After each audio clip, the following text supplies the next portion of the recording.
जय हिंद दोस्तों, क्या हाल चाल है। आप सभी को स्वागत है हमारे YouTube चैनल आशुतोष एकेडमी में। आज का वीडियो में हम लोग मॉडल प्रैक्टिस सेट सॉल्व करेंगे किरण पब्लिकेशन का। ये बिहार एसएससी इंटर लेवल के लिए है दोस्तों। टोटल इसमें 15 सेट हैं। तमाम सेट का डिस्कशन हम लोग करेंगे। जीके जीएस के प्रश्न जो 75 हैं उसमें साइंस भी इंक्लूडेड है, सभी हम लोग बहुत डिटेल तरीके से करेंगे। ठीक है, तो इसीलिए हमारे आप चैनल पे बने रहिए। बहुत काम देगा, बहुत फ़ायदा देगा और आपका एक सटीक रिवीजन भी होता जाएगा। तो आज का वीडियो हम लोग स्टार्ट करते हैं प्रश्न नंबर पहले से। ठीक है, उससे पहले दोस्तों अगर आप हमारे चैनल पे नए हैं तो चैनल को सब्सक्राइब कीजिए, लाइक कीजिए और शेयर कीजिए अपने स्टडी रिलेटेड ग्रुप्स में। चलिए देखते हैं आज का हमारा पहला प्रश्न कहता क्या है। पहला प्रश्न है दोस्तों, 1907 में कांग्रेस के नेतृत्व में कौन से सत्र में चरमपंथियों और नरमपंथियों का विभाजन किया गया। आपको पता है 1907 में दोस्तों कांग्रेस का विभाजन हो गया था, एक गरम दल और एक नरम दल में। तो आपको बताना है कि कौन से सत्र में जो है ये विभाजन हुआ था, सूरत में, मद्रास में, कलकत्ता में या बॉम्बे में। तो इसका करेक्ट आंसर हो जाएगा दोस्तों ऑप्शन नंबर ए, सूरत में। इसकी जो अध्यक्षता थे दोस्तों कौन कर रहे थे, रास बिहारी बोस। कौन कर रहे थे, रास बिहारी बोस। याद रखिएगा, सूरत सत्र के कांग्रेस अधिवेशन का अध्यक्षता किसने किया था, रास बिहारी बोस ने। अगर आप थोड़ा और चीज़ों को आप जानना चाहेंगे तो आप हमें ये भी बता सकते हैं या ये भी जान सकते हैं कि 1907 में तो कांग्रेस का विभाजन हुआ था। फिर 1916 में जाकर के कांग्रेस जो है गरम दल और नरम दल एक हो गया और साथ में मुस्लिम लीग भी एक हो गया। लखनऊ अधिवेशन था 1916 का, लखनऊ अधिवेशन में उसकी अध्यक्षता किसने की थी, तो अंबिका चरण मजुमदार ने। ये भी आप याद रखिएगा। थोड़ा सा कांग्रेस के इतिहास को अगर देखें दोस्तों तो 1884 में एक संस्था बनी थी, इंडियन नेशनल लीग। 1884 में एक संस्था बनी थी, इंडियन नेशनल लीग। इसी का नाम बदल करके 1885 में A.O. ह्यूम द्वारा इंडियन नेशनल कांग्रेस किया गया। 1885 में A.O. ह्यूम द्वारा, याद रखिएगा, A.O. ह्यूम द्वारा इंडियन नेशनल कांग्रेस किया गया। और ये A.O. ह्यूम को दोस्तों शिमला का संत भी कहा जाता है। तो कांग्रेस का स्थापना जो है वो 1885 में हुआ। और पहला जो इसकी अधिवेशन हुआ था दोस्तों मुंबई में हुआ था। पहला अधिवेशन व्योमेश चंद्र बनर्जी यानी WC बनर्जी की अध्यक्षता में जो है पहला अधिवेशन 1885 में ही मुंबई में हुआ था। क्लियर है, आगे बढ़ते हैं भैया। दूसरा सवाल है भैया कि भारतीय संविधान के किस अनुच्छेद के तहत राष्ट्रपति मृत्युदंड को क्षमा कर सकते हैं। तो ये है अनुच्छेद 72। ऑप्शन नंबर 4 आपका करेक्ट आंसर होगा। मृत्युदंड को क्षमा करने का अधिकार सिर्फ और सिर्फ राष्ट्रपति को है। हालांकि दंड को कम करने का अधिकार राज्यपाल को भी है, लेकिन राज्यपाल मृत्युदंड को क्षमा नहीं कर सकता। तो राज्यपाल का दंड कम करने का अधिकार जो है दोस्तों आर्टिकल 161 में है, 161 में। और राष्ट्रपति का मृत्युदंड को क्षमा करने का अधिकार अनुच्छेद 72 में है। तो राष्ट्रपति जो है दोस्तों वो दंड को कम भी कर सकता है और दंड को क्षमा भी कर सकता है। तो अनुच्छेद 72 आप याद रखिएगा। एक अनुच्छेद और याद रखिएगा दोस्तों, अनुच्छेद 76। ये क्या है, ये अटॉर्नी जनरल ऑफ इंडिया के बारे में बताता है, भारत का महान्यायवादी। 76, अनुच्छेद 76। और अगला यहाँ पर अनुच्छेद 25 है। ये है दोस्तों किसी भी इंसान को अपना धर्म मानने का और उसका प्रचार प्रसार करने का आज़ादी दिया गया अनुच्छेद 25 के तहत। क्लियर है। अनुच्छेद 78 जो है दोस्तों ये इसमें बताया गया है कि प्रधानमंत्री जो होगा वो राष्ट्रपति और मंत्रिपरिषद के बीच का कड़ी होगा। ठीक है, मतलब प्रधानमंत्री का ये दायित्व होगा, ये उत्तरदायित्व होगा कि मंत्रिपरिषद की बात को राष्ट्रपति तक पहुंचाए और राष्ट्रपति की बातों को मंत्रिपरिषद तक पहुंचाए। इसलिए कहा गया कि अनुच्छेद 78 के तहत प्रधानमंत्री को मंत्रिपरिषद और राष्ट्रपति के बीच का कड़ी है। क्लियर है। और अनुच्छेद 75 जो है दोस्तों ये मंत्रिपरिषद का ही एक मतलब उपबंध है, मतलब मंत्रिपरिषद के बारे में डिटेल जानकारी अनुच्छेद 75 से ही मिलता है। आगे बढ़ते हैं। कह रहा है कि किस राज्य या केंद्र शासित प्रदेश की प्रसिद्ध पश्मीना को जीआई टैग के साथ भौगोलिक मान्यता प्राप्त हुई? ऑप्शन देख लीजिए, हिमाचल प्रदेश, उत्तराखंड, लद्दाख और जम्मू कश्मीर। तो पश्मीना आप जानते हैं, पश्मीना कहाँ की है? तो जम्मू कश्मीर की है। ऑप्शन नंबर 4 आपका करेक्ट आंसर हो जाएगा। निम्नलिखित में से कौन बिहार की पहली महिला उप मुख्यमंत्री बनी है? अगर पूछे आपसे कि बिहार की पहली महिला मुख्यमंत्री, तो राबड़ी देवी जी होंगी, लेकिन पहली महिला उप मुख्यमंत्री ये कौन है? ये रेणु देवी जी। ऑप्शन नंबर ए आपका करेक्ट आंसर होगा। ये भारतीय जनता पार्टी से संबंधित है। 5वें नंबर प्रश्न पे जाइए दोस्तों। 5वें नंबर प्रश्न है कि राष्ट्रीय खाद्य सुरक्षा अधिनियम 2013, नेशनल फूड सिक्योरिटी एक्ट 2013 कानूनी रूप से लक्षित सार्वजनिक वितरण प्रणाली के तहत, सार्वजनिक वितरण प्रणाली मतलब पीडीएस, पब्लिक डिस्ट्रीब्यूशन सिस्टम, राष्ट्रीय खाद्य सुरक्षा अधिनियम 2013 कानूनी रूप से लक्षित सार्वजनिक वितरण प्रणाली के तहत ग्रामीण आबादी के डैश तक हिस्से को सब्सिडी वाले खाद्यान्न प्राप्त करने का अधिकार देता है। देखिए ये जो एक्ट है दोस्तों 2013 में, इसमें दो कैटेगरी में बांटा, एक रूरल और दूसरा अर्बन। रूरल मतलब हो गया ग्रामीण इलाका, अर्बन मतलब हो गया शहरी इलाका। तो पीडीएस सिस्टम में जो खाद्य प्रदान किया जाता है बहुत ही कम दामों में, केंद्र सरकार द्वारा जो है खाद्य जो है वो राशन कार्ड धारियों को वितरित की जाती है। तो ये लक्षित रखा गया दोस्तों कि रूरल एरिया में, जो ग्रामीण इलाका है उसमें 75% ग्रामीण आबादी को, 75% ग्रामीण आबादी को, और अर्बन में 50%, याद रखिएगा शहरी इलाकों में 50% और ग्रामीण इलाकों में 75% आबादी को पीडीएस के तहत, सार्वजनिक वितरण प्रणाली के तहत सब्सिडी वाले खाद्य जो है वो प्रदान किया जाएगा। तो ऑप्शन नंबर ए आपका यहाँ पे क्या होगा? सही उत्तर हो जाएगा 75%। क्लियर है भैया? आगे बढ़ते हैं। कह रहा है कि किस भारतीय राज्य के पास ताप ऊर्जा से सर्वाधिक शक्ति उत्पादन होता है? थर्मल पावर प्लांट से बिजली का उत्पादन सबसे ज़्यादा किस राज्य में होता है? आंध्र प्रदेश, उत्तर प्रदेश, महाराष्ट्र, गुजरात। तो ये सही उत्तर होगा दोस्तों इसका महाराष्ट्र। ऑप्शन नंबर 3 आपका करेक्ट आंसर होगा महाराष्ट्र। ठीक है। अगर आपसे पूछे कि भैया दूसरे नंबर पर कौन है, तो दूसरे नंबर पर है गुजरात। दूसरे नंबर पर कौन है? गुजरात। याद रखिए पहले नंबर पर थर्मल पावर स्टेशन में कौन है? महाराष्ट्र। दूसरे नंबर पर कौन है? गुजरात। दूसरे नंबर पर कौन है भैया? गुजरात है। और तीसरे पे हो जाएगा मध्य प्रदेश, तीसरे पे मध्य प्रदेश और चौथे पे छत्तीसगढ़ है। क्लियर है? तो पहला और दूसरा याद रखिएगा, पहला महाराष्ट्र और दूसरा गुजरात। आगे बढ़िए भाई। भारत के लिए मुक्ति तब तक संभव नहीं है जब तक कि आप अपने को इन अलंकरणों से मुक्त ना कर लें और उन्हें भारत के अपने हमवतनों की भलाई को न लगा दें। यह पंक्तियाँ बनारस हिंदू विश्वविद्यालय के शिलान्यास समारोह के दौरान किसने कही थी? देखिए बीएचयू का शिलान्यास 1915 में हुआ था और इसकी स्थापना दोस्तों 1916 में हुआ था। इसकी शिलान्यास में लॉर्ड हार्डिंग द्वितीय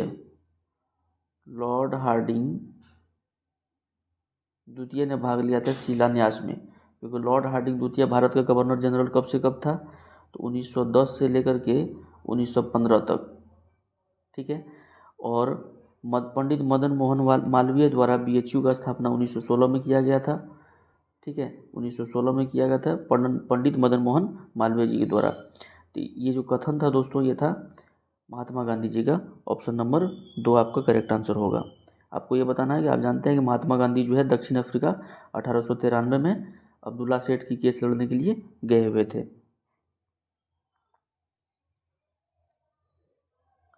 विभिन्न प्रकार के हिंदू विवाहों में उस विवाह को क्या कहते हैं जिसमें एक युवती और उसका प्रेमी अपनी इच्छा से विवाह करता है? लव मैरिज बोलिए ना भैया डायरेक्ट। ठीक है, इतना काहे खींचतान रहे हैं। लव मैरिज को क्या कहते हैं? तो गंधर्व विवाह कहते हैं। 8 तरह का हिंदू में विवाह होता है भैया। जो लड़का लड़की अपने पसंद से शादी उदी करते हैं उसको क्या बोलते हैं? गंधर्व विवाह। ऑप्शन नंबर 2 आपका करेक्ट आंसर होगा भैया। कह रहा है कालानुक्रम के अनुसार निम्नलिखित में से कौन सी घटना सबसे पहले आएगी? देखिए इसको आप सबसे पहले घटना को बोल रहा है तो आप इसको आराम से ऑप्शन से मार सकते हैं। कैसे, ज़रा देखिए एक बात बताइए। गुप्त वंश का आरंभ जो है दोस्तों, ये मतलब लगभग सेकेंड और थर्ड एडी की बात है। गुप्त वंश का आगमन जो है 319 के आसपास की बात है ये। तो दूसरे शताब्दी और तीसरे शताब्दी की शुरुआती में गुप्त वंश का आरंभ हुआ था। हर्षवर्धन बेसिकली ये 6ठी शताब्दी का है, यानी 600 ईस्वी, यानी 606 में इसका राजगद्दी हुआ था। शक युग का जो आरंभ है दोस्तों, ये 78 एडी का है, 78 एडी का है।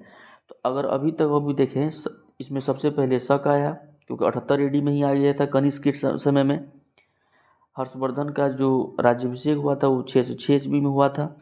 गुप्त वंश का आरंभ जो है वो दोस्तों सेकेंड और थर्ड एडी की बात कर रहे हैं।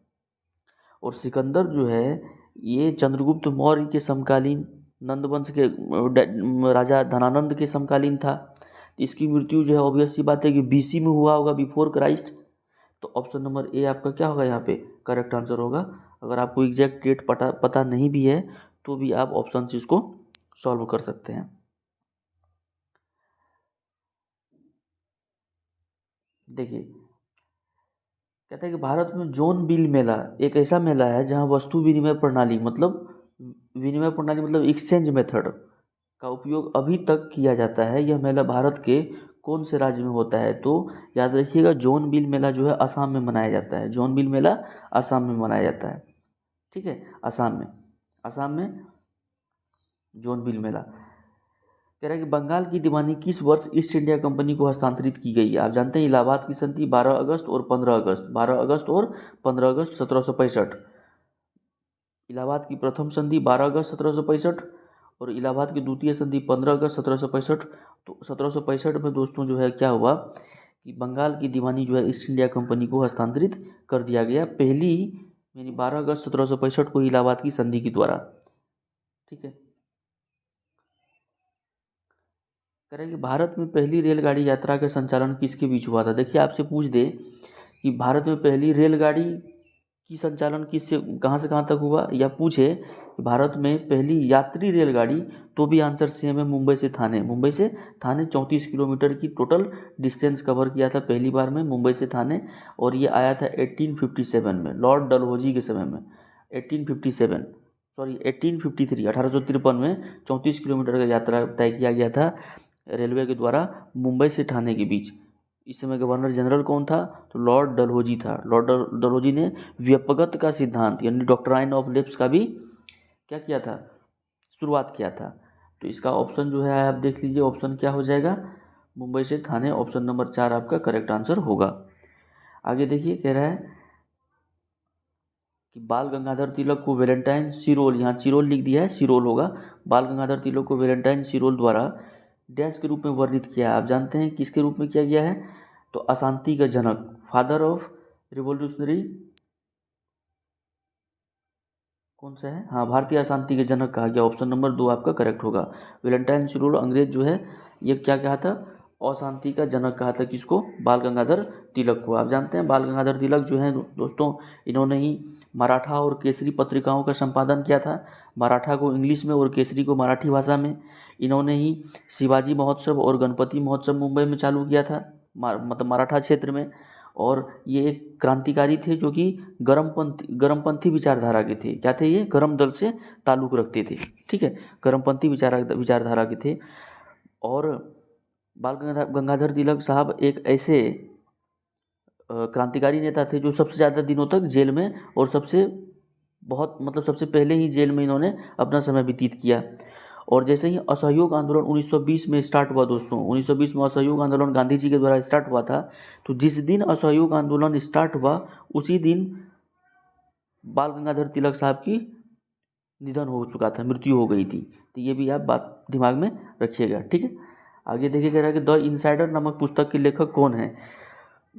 देखिए, इंपॉर्टेंट क्वेश्चन हो जाता है क्योंकि हाल ही में केंद्र सरकार द्वारा इन्हें भारत रत्न देने की क्या मिली है? स्वीकृति मिली है। तो पीवी नरसिम्हा राव, आप जानते हैं पीवी नरसिम्हा राव के समय में ही 73वें संविधान संशोधन जो कि पंचायती राज को संवैधानिक दर्जा देने के लिए किया गया था, 1992 में किया गया था। 73वें संविधान संशोधन, पीवी नरसिम्हा राव प्रधानमंत्री थे। तो द इनसाइडर पुस्तक इन्हीं की लिखी हुई उपन्यास है, पीवी नरसिम्हा राव के द्वारा, द इनसाइडर। और भारत में एलपीजी लाने का श्रेय जो है मनमोहन सिंह वित्त मंत्री थे और पीवी नरसिम्हा राव क्या थे, प्रधानमंत्री थे। लिबरलाइजेशन, प्राइवेटाइजेशन और ग्लोबलाइजेशन 1991 में आया था। कब आया था? 1991 में आया था।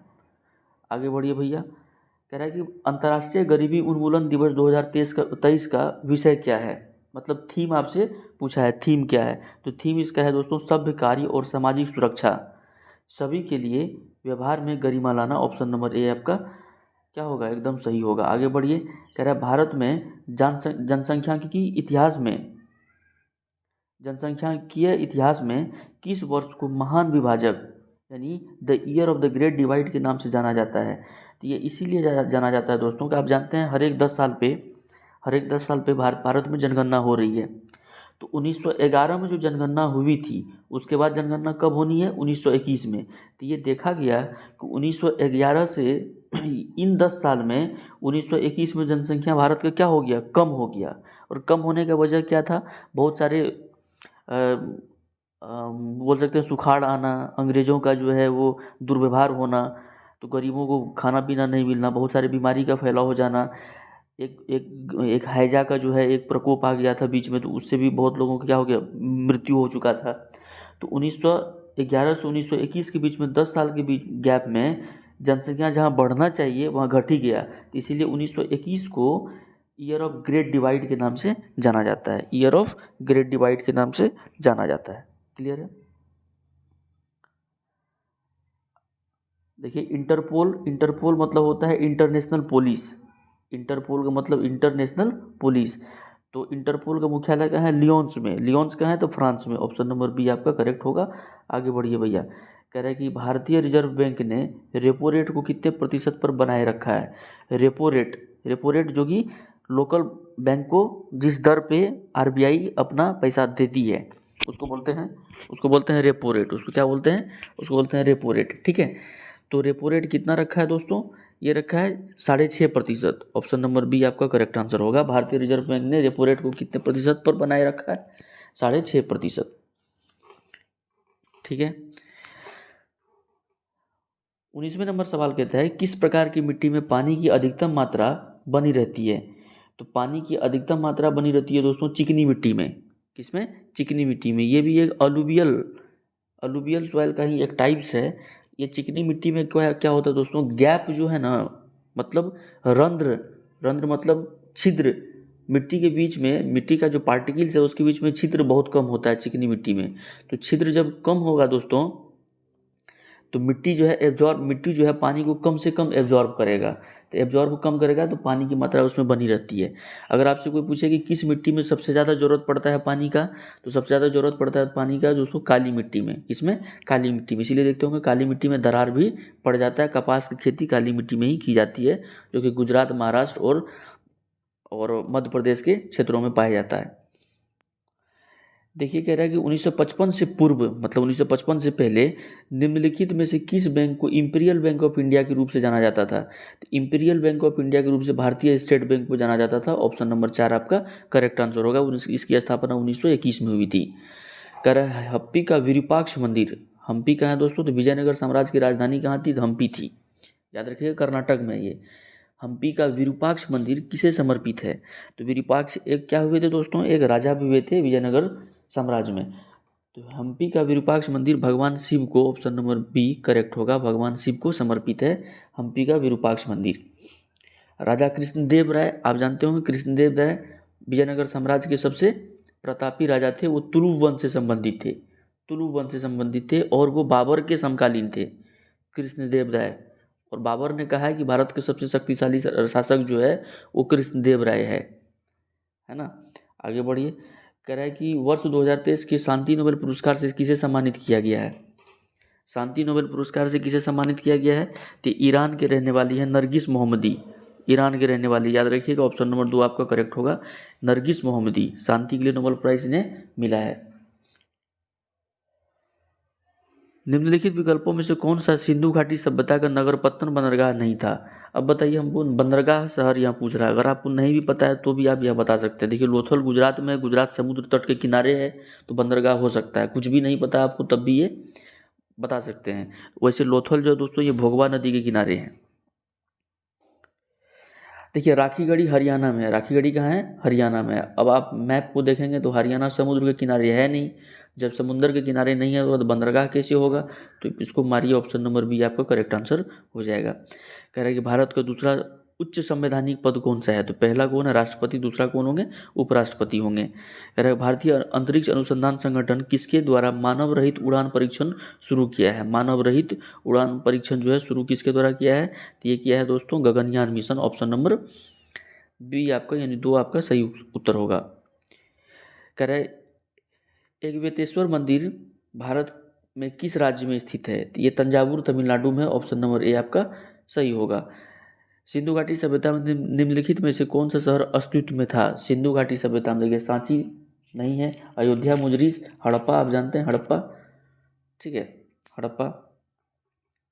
भारत में कौन सी नदी में रिवर डॉल्फिन पाई जाती है, तो रिवर डॉल्फिन गंगा में पाई जाती है दोस्तों, गंगा में, और एक होगा घाघरा में, और एक घाघरा में। तो घाघरा दोस्तों कहाँ से निकलती है, तो नेपाल से निकलती है। मानसरोवर के पास एक झील है दोस्तों, वहाँ से घाघरा निकलती है, बाद में शरावती या शारदा नदी में मिल जाती है, ठीक है। इसको घाघरा नदी को नेपाल में कार्लिना भी कहा जाता है, करनाला भी कहते हैं, करनाला। आगे पढ़िए, कह रहे हैं कि मानव जनसंख्या का वह अध्ययन जिसमें उनके आकार, संरचना और स्थान क्षेत्र में वितरण और प्रक्रिया जिसके माध्यम से आबादी में परिवर्तन होता है उसको क्या कहते हैं, उसको डेमोग्राफी कहते हैं, जनसंख्याकी कहते हैं, जनसंख्याकी कहते हैं, क्या कहते हैं, जनसंख्या, डेमोग्राफी। निम्नलिखित में से कौन सा लोक नृत्य और संबंधित राज्य का युग्म गलत ढंग से सुमेलित है, आपको गलत बताना है। देखिए गिद्दा पंजाब का है, भांगड़ा और गिद्दा पंजाब का, ये सही है। वांचो अरुणाचल प्रदेश का, ये भी सही है। नेगकेम मेघालय का, नेंगकेम ये भी मेघालय का है, सही है। ये घूमर राजस्थान का है, तो ऑप्शन नंबर सी आपका यानी 3 सही हो जाएगा, जो गलत है वो बताना था। करेक्ट, निम्नलिखित में से कौन सी नदी नेपाल हिमालय से निकलती है, देखिए हिमालय को बांटा गया है, कश्मीर हिमालय, लद्दाख हिमालय, पंजाब हिमालय, कश्मीर हिमालय, पंजाब हिमालय, नेपाल हिमालय, फिर असम हिमालय भी है ना।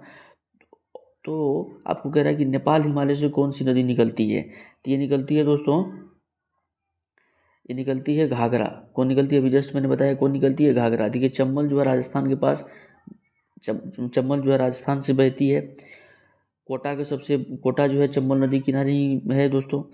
अब यह देखिए बेतवा जो है, बेतवा जो है ये केन और बेतवा यमुना नदी की सहायक है उत्तर प्रदेश में। चिनाब ये जम्मू कश्मीर में। तो घाघरा जो है ये नेपाल नदी से निकलती है, अभी जस्ट हमने बात करा है।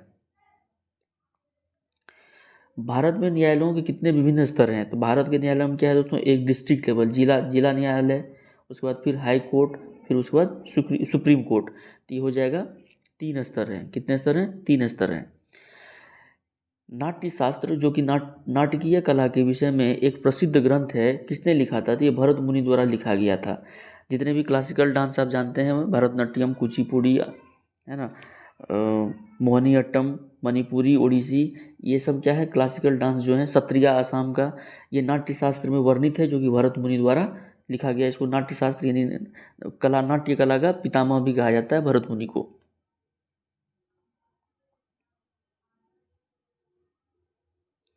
आगे देखिए,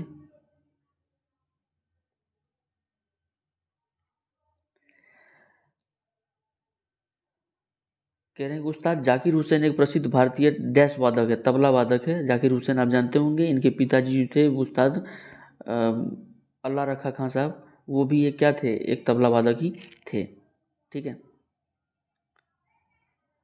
कह रहे डैश के आधार पर उद्योगों के वर्गीकरण में से एक संयुक्त क्षेत्र उद्योग है, तो कौन है दोस्तों, ये आपको बताना है। तो ऑप्शन नंबर 4 आपका सही होगा, स्वामित्व, ऑप्शन नंबर 4 हो जाएगा आपका स्वामित्व।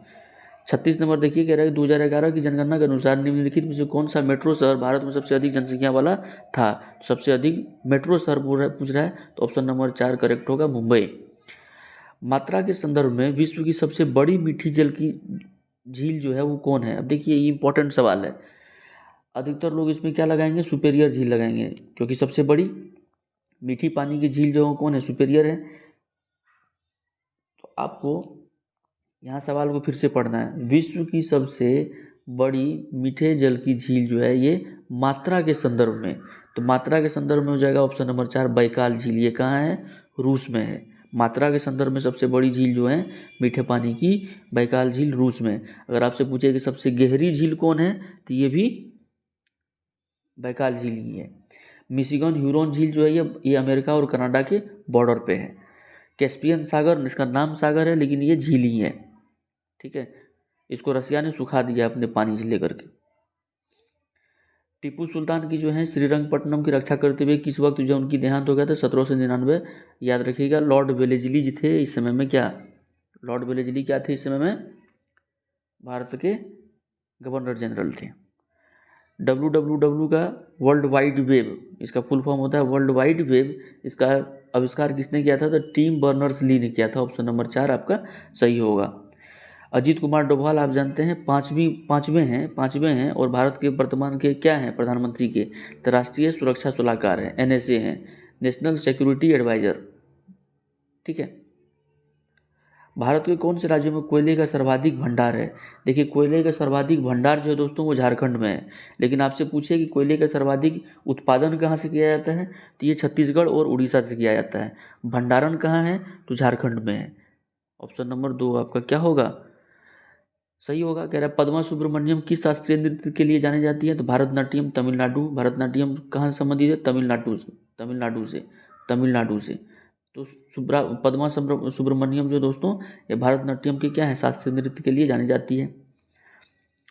देखिए एनफील्ड राइफल आप जानते हैं, एनफील्ड राइफल में गाय और सुअर की चर्बी लगी होती थी, उसको मुंह से चीरना पड़ता था सिपाहियों को अंग्रेजों के समय में। तो इसी के विरोध करते हुए जो है सिपाही विद्रोह एक बहुत बड़े भारत के पहले स्वतंत्रता विद्रोह के रूप में जाना जाता था, 1857 के विद्रोह को। तो सवाल कह रहा है कि एनफील्ड राइफल जो है किसके द्वारा लाया गया जिसमें चर्बी वाले कारतूस का उपयोग होता था?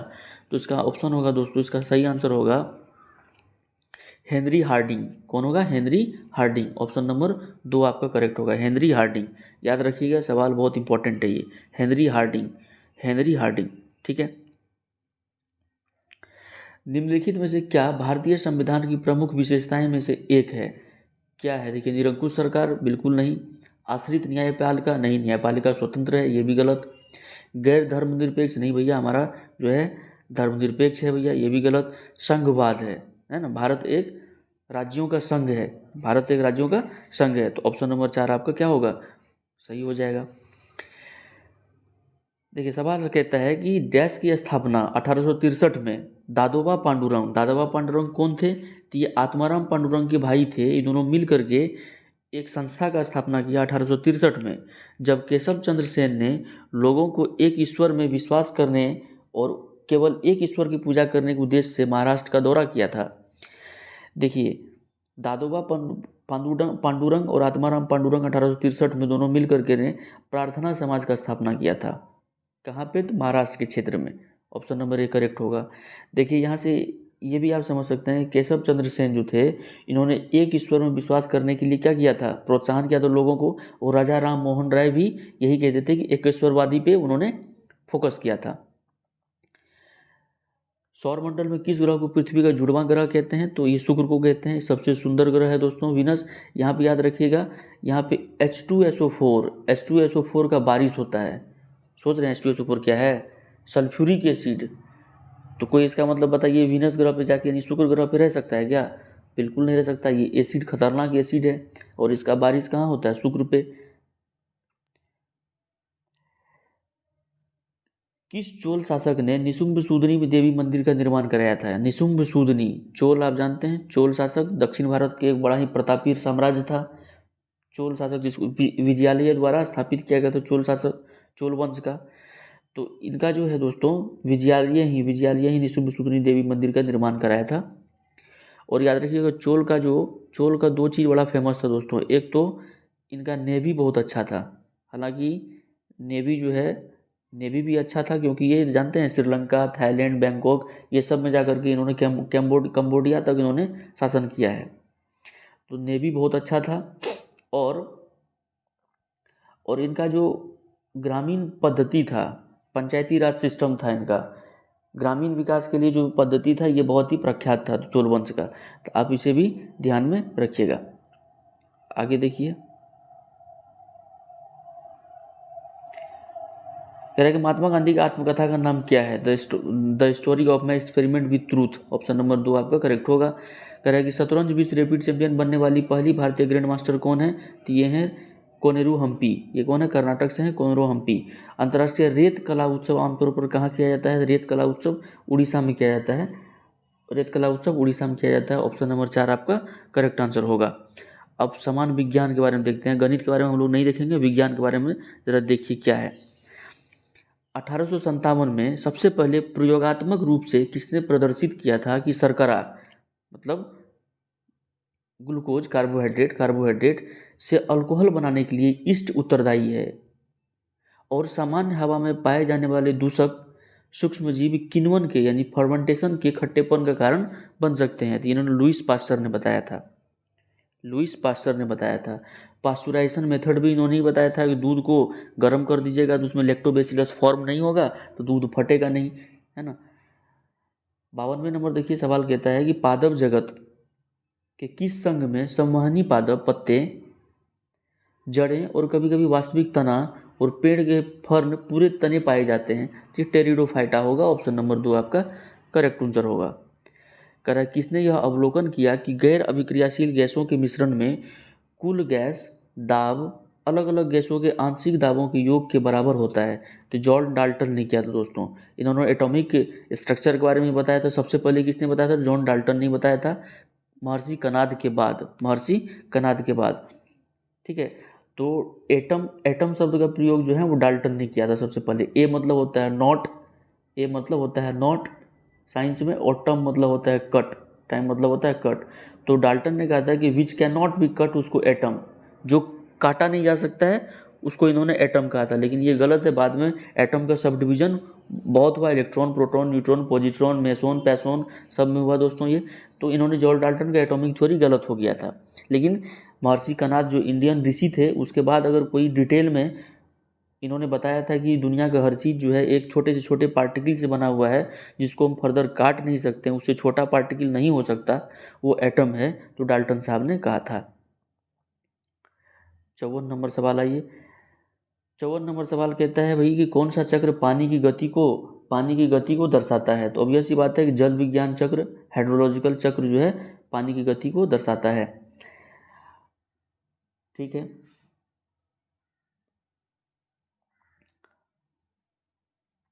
55 नंबर देखिए, 55 नंबर सवाल है कि निम्नलिखित में कौन सा रासायनिक यौगिक मैग्नीशियम, सल्फर और ऑक्सीजन से बना होता है और आमतौर पर मांसपेशियों की आराम देने और कंधे, गर्दन, पीठ और खोपड़ी के दर्द को दूर करने के लिए डिटॉक्स बाथ में इस्तेमाल किया जाता है? ये सेंधा नमक है। ऑप्शन नंबर ए आपका करेक्ट आंसर होगा, या सेंधा नमक है। ध्यान दीजिएगा, सेंधा नमक में जो है मैग्नीशियम कंपाउंड सल्फर और ऑक्सीजन से बना होता है, मैग्नीशियम, सल्फर और ऑक्सीजन से बना होता है। किस तत्व का आयन सबसे बड़ा होता है? किस तत्व का आयन जो है सबसे बड़ा होता है? अगर आपसे हम यहाँ पूछें कि ऑप्शन में देखिए, सिलिकॉन है, मैग्नीशियम है, अल्मुनियम है और सोडियम है। अगर आपसे सिर्फ ये पूछें कि भाई एक बात बताना, ये चारों ऑप्शन में सबसे ज़्यादा रिएक्टिव एलिमेंट कौन है, सबसे अभिक्रियाशील, जो सबसे तेज़ी से अभिक्रिया कर सकता है, वो एलिमेंट कौन है? तो आप कहोगे सोडियम है, क्योंकि ग्रुप 1 के एलिमेंट है ये, lithium, sodium, potassium, rubidium, caesium और फ्रांसियम। मैग्नीशियम ग्रुप 2 का एलिमेंट है और अल्मुनियम जो ये ग्रुप 3 का है। सिलिकॉन एक क्या है, नॉन मेटल है, नॉन मेटल है, ये मेटलवाइट्स है। तो अगर आप पूछे आपसे भैया कि सबसे अगर अभिक्रियाशील यहाँ पे तत्व कौन है, तो है सोडियम। तो जितना ज़्यादा अभिक्रियाशील जो एलिमेंट होगा उसका आयन जो है, उसका जो आयन है वो उतना बड़ा होगा। तो ऑप्शन नंबर 3 जो है आपका करेक्ट आंसर होगा। आयन दो तरह का होता है दोस्तों, एक पॉजिटिव आयन, दूसरा नेगेटिव आयन। पॉजिटिव आयन को कैटायन कहते हैं और नेगेटिव आयन को एनायन कहते हैं, यानी धनात्मक आयन और ऋणात्मक आयन। कह रहे CO2 के 10 मोल्स का द्रव्यमान कितना होगा? CO2 के 10 मोल का द्रव्यमान कितना होगा? एक बात बताइए, CO2 बना हुआ है किस किस से? तो कहोगे कार्बन और ऑक्सीजन के 2 एटम से, कार्बन और ऑक्सीजन के 2 एटम से। अगर मैं आपसे पूछूं कि भाई इसका मॉलिक्यूलर मास कितना है, तो कहोगे कार्बन का मास होता है 12 और ऑक्सीजन का होता है 16। तो 16 दो गो है, 2 गो ऑक्सीजन, तो 16 दूना 32। तो 32 12 कितना हो जाएगा 44, मतलब 1 मोल CO2 का द्रव्यमान 44 है।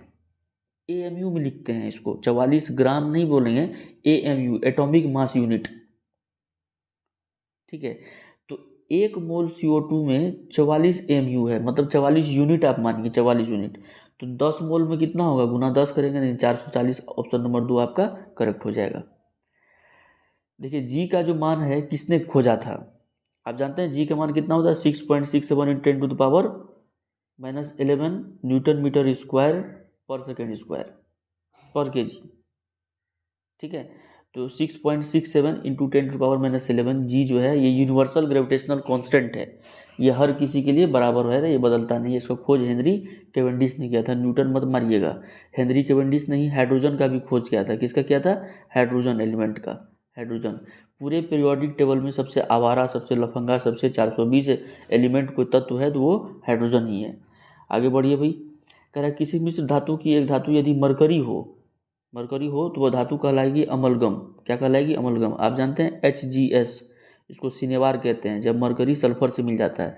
तो अगर मरकरी दिख गया तो कहलाएगा अमलगम, ऑप्शन नंबर 2 आपका करेक्ट आंसर होगा।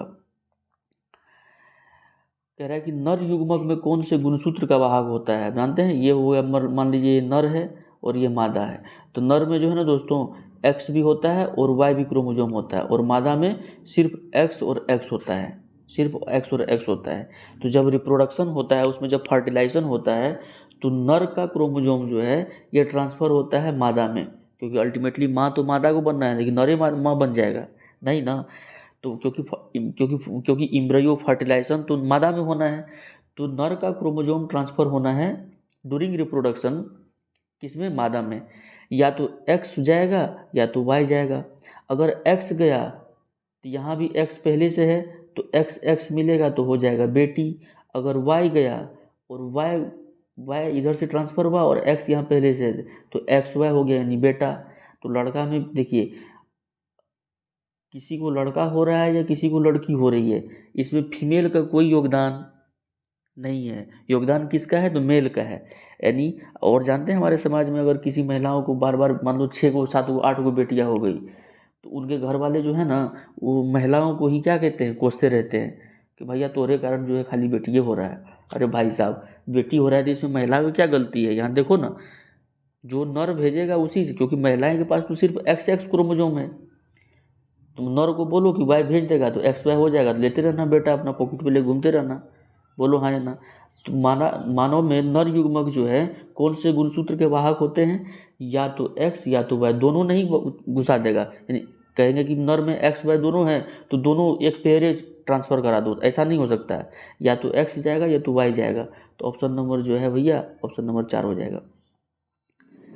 करेक्ट। कोयले और पेट्रोलियम के दहन से ऑक्साइड का निर्माण होता है। तो कोयला और पेट्रोलियम को आप जलाएंगे तो आपको क्या मिलेगा, नाइट्रोजन और सल्फर का ऑक्साइड, जो कि हाईली पोल्यूशन फैलाता है हमारे इन्वायरमेंट में, है ना। एसिड रेन का भी कारण ये बनता है, ध्यान रखिएगा, एसिड रेन का भी ये कारण बनता है।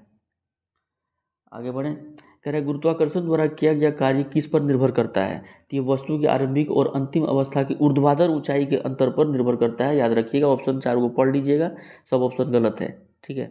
आगे बढ़िए, कह रहा है अंडप का भाग नहीं होता। अंडप मतलब एक बात बताइए, अंडप से आप अंडा के बारे में आप सोचिए, तो अंडा जब भी होगा ये तो फीमेल पार्ट में होगा। किसमें होगा, फीमेल पार्ट में होगा।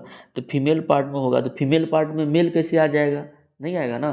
तो ऑप्शन से छांटिए ना। तो अंडप की बात कर रहा है तो अंडाशय होगा ही, वर्तिकाग्र भी होगा, स्टिग्मा भी होगा। पुंकेसर मेल पार्ट है तो फीमेल पार्ट में मेल पार्ट कहाँ से आएगा।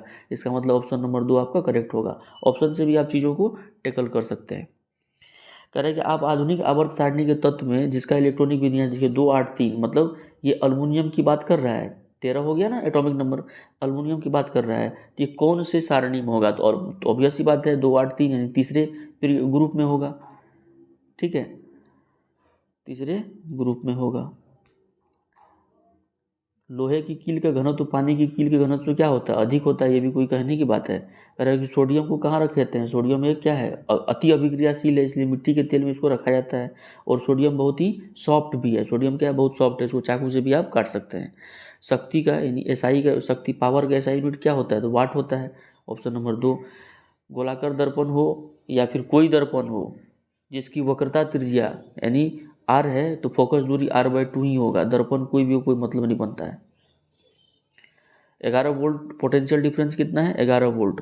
पोटेंशियल डिफरेंस क्या है? 11 वोल्ट। और चार्ज कितना है? 4 कूलम। चार्ज कितना है? 4 कूलम। आपको निकालना क्या है? वर्क निकालना है। तो वर्क निकालना कुछ नहीं, पावर इंटू चार्ज कर देना है, पोटेंशियल डिफरेंस इंटू चार्ज कर देना है। तो पोटेंशियल डिफरेंस कितना है? 11 और 4 यानी 11 गुना 4 कितना होगा? 44 जूल। 44 जूल।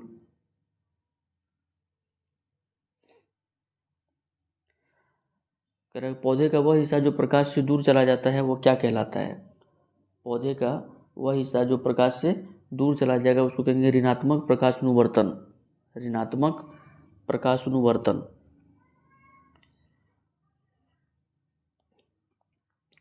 कह रहा है कि 25 डिग्री टेम्परेचर पर यानी 25 डिग्री सेंटीग्रेड पर विभिन्न माध्यमों में ध्वनि की गति के बारे में कौन सा कथन सत्य है?